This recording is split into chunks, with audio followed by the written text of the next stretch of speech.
Hi everyone, my name is Athena Island and we're talking about AI products. Today we're in Israel, in Jaffa, and before we will talk about that, I want to introduce you to Eugene. He is the CEO and founder of Quickens. Hi Eugene. Nice to meet you. Nice to meet you. How are you? Good, good. Thank you. So, can you tell me about this place a little bit? So, Jaffa, or Old Jaffa, it's the city where you can see the mixture of two cultures, Arab culture and Jewish culture. And then, on top of all, you have a lot of museums, you have beautiful restaurants, you have excellent, outstanding food, you have sea, you have sun, and this is the best place for interview. Yes. Yes. Thank you very much. So, let's have a walk? Yeah. Let's go.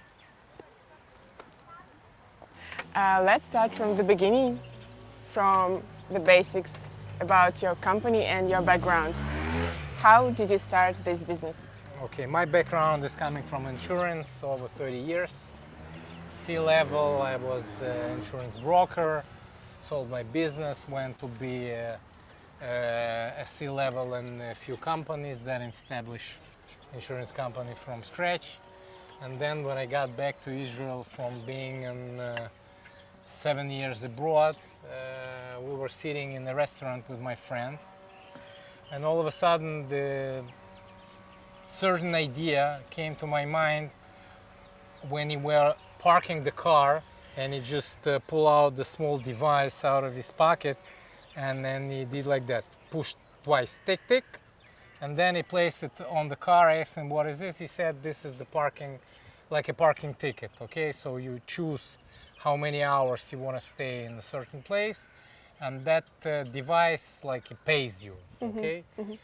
So when I got back to my home, on the way I was thinking, why we're not gonna do insurance same like the parking car insurance, when you choose parts of insurance or choose time for insurance, and it would be switch on, switch off insurance. That was the original idea. And then we evaluated and we got to the completely different thing that we do today, but the original idea started from on-demand insurance. So, the original idea was this, but then? Then I met my second partner. Okay, first the guy that we were sitting in the restaurant, I called him that evening. I said, listen, we need to establish a company. On-demand insurance, that's the idea. Let's invest some money and move on.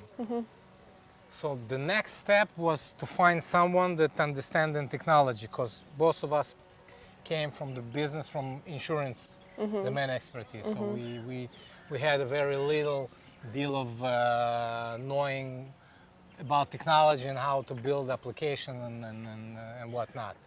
So another friend of mine, which is happened to be in Knesset of Israel, he said, you know what, I had a neighbor. He probably be right code, so I can make an introduction.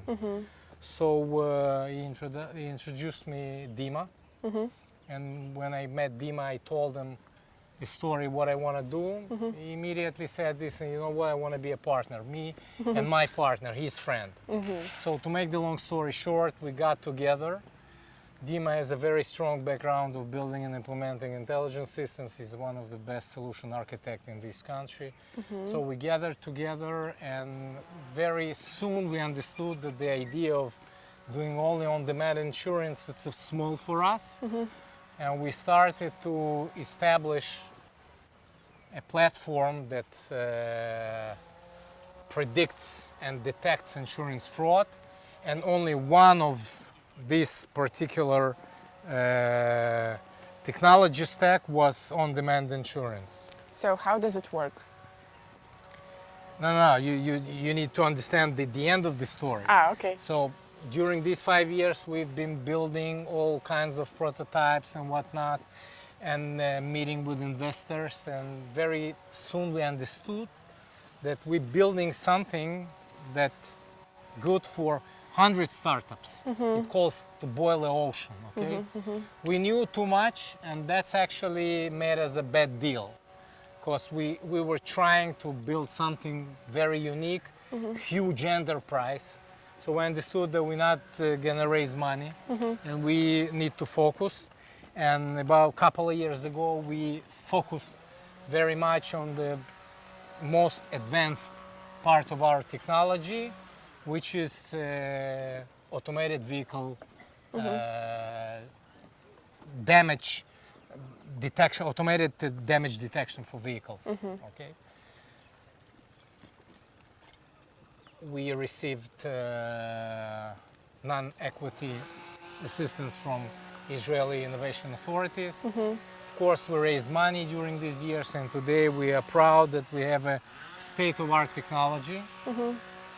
Some things, first time in history, made by us. I guess we're going to be a next unicorn. And first time in the history of damage recognition, of image processing, we combined deep learning, 3D modeling, and bunch of engineering disciplines that in the end gives you a very high level of confidence. So our solution works without any condition, any precondition. We don't need heavy equipment, we don't need any front end, we don't need anything except any picture taking by any digital camera or smartphone. Just pull out your smartphone, make a picture or set of pictures of the car, upload it to service. In the real time, we will give you all recognition about that car, all anomalies, parts, car make, model, whatnot. And the core of our technology that we generate from each and every damage, a very unique signature. We call it a damage print.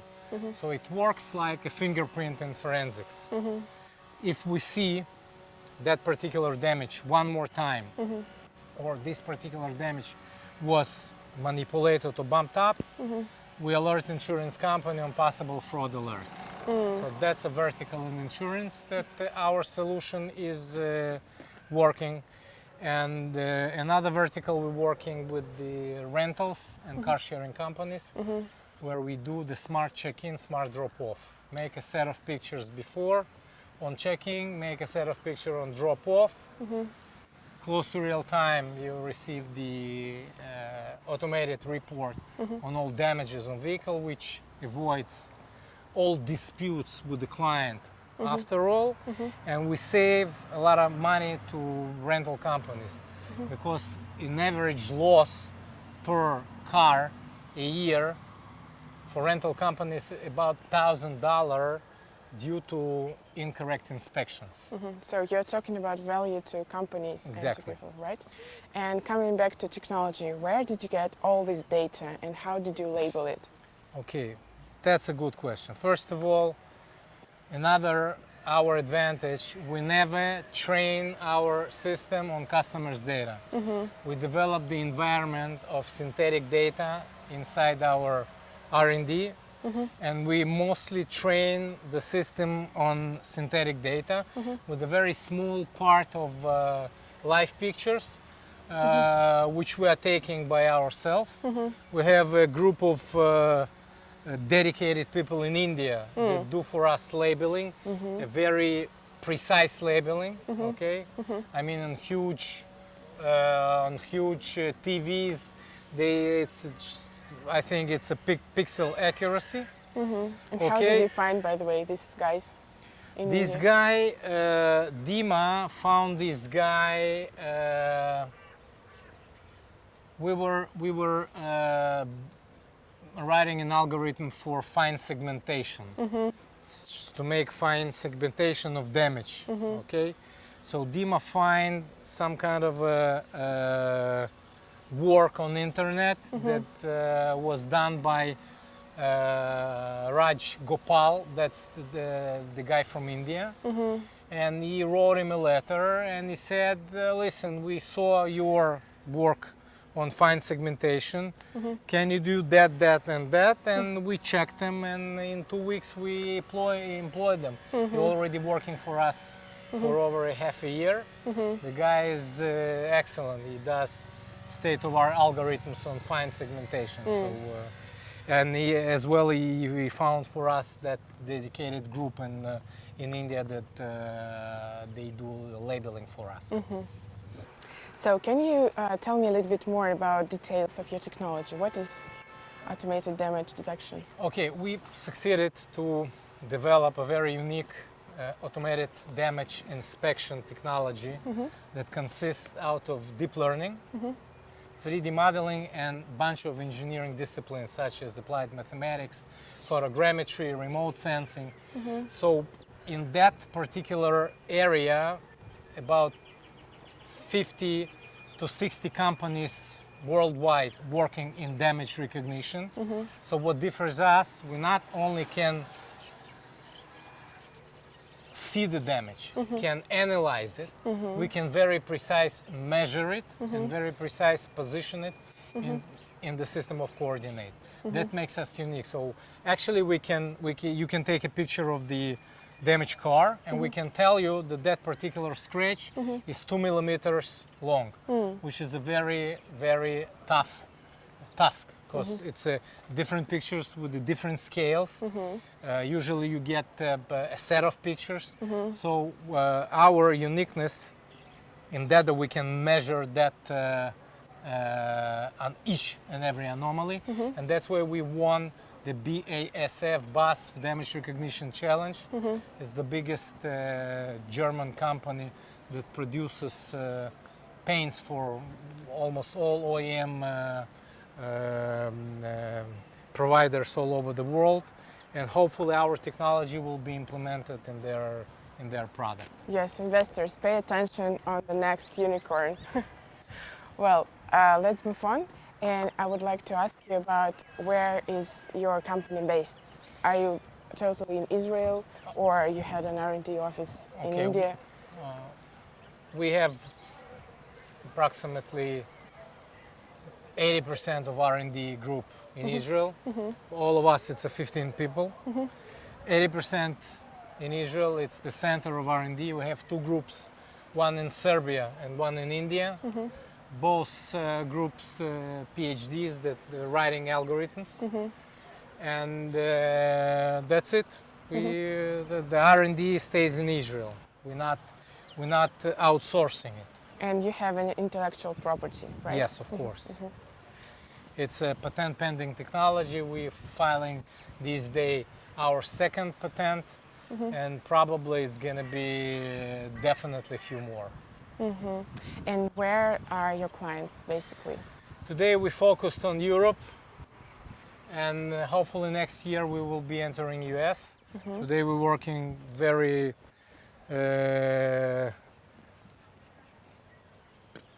today we are focusing on Germany. We have in Munich project with BASF. We have upcoming project with one of the biggest rental companies in the world, that the headquarters in Munich. We have a group of company from Belgium, and next, as I mentioned, next year probably we will be entering US. Yes, so you will be worldwide? Yes, in we will be international worldwide. Okay. We can be deployed both on premise and in cloud, so we don't have a problem. We are fully GDPR compliant, so first of all, we don't have that problem with GDPR because we're not using customers' data, we're not using for training, we're not using private data, and we cannot trace back client. So that makes our solution I wouldn't say unique, but we don't have a lot of problems that other companies with GDPR. So was that difficult for you to switch from insurance business to tech business?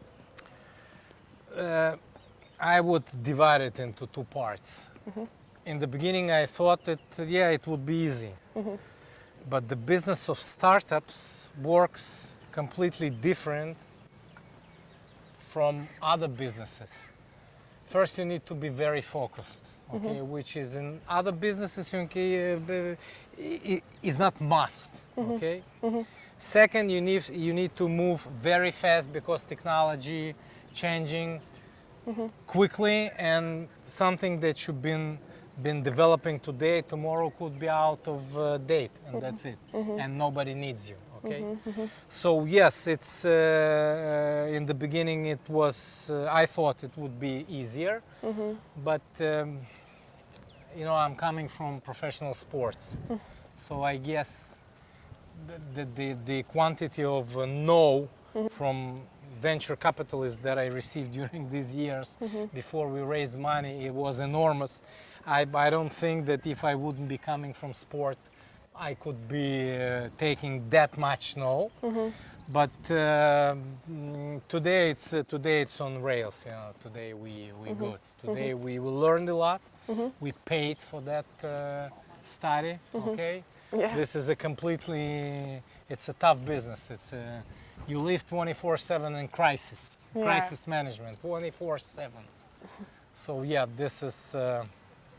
But we switched. You know, we've been 5 years. A couple of months ago, so we good. Okay, so which sport, by the way? Taekwondo. I'm coming from Taekwondo, boxing. Today I do crossfitting, all kinds of extreme sports stuff. Okay, so what would you wish to those who are just starting their own business? First of all, the most important, I mean, the number one important if you start doing a technology company, you need to have a zero optionality. What is zero optionality? For me, you don't think if you not succeed, you're gonna be working as a software engineer somewhere else. So that's what makes Zuckerberg and Bill Gates. Zuckerberg, I don't think he ever thought that if Facebook won't fly, so I'm gonna be coming back and working as a software engineer. So that's number one. Second, don't trust that much to venture capital when they say no to you, because in 90% they are wrong. Okay. And just It's just because you know your business much better than everyone else in the world. It's not that. They see, like, just imagine a regular VC sees like 1,500 companies a year, okay? So it's like a mining field.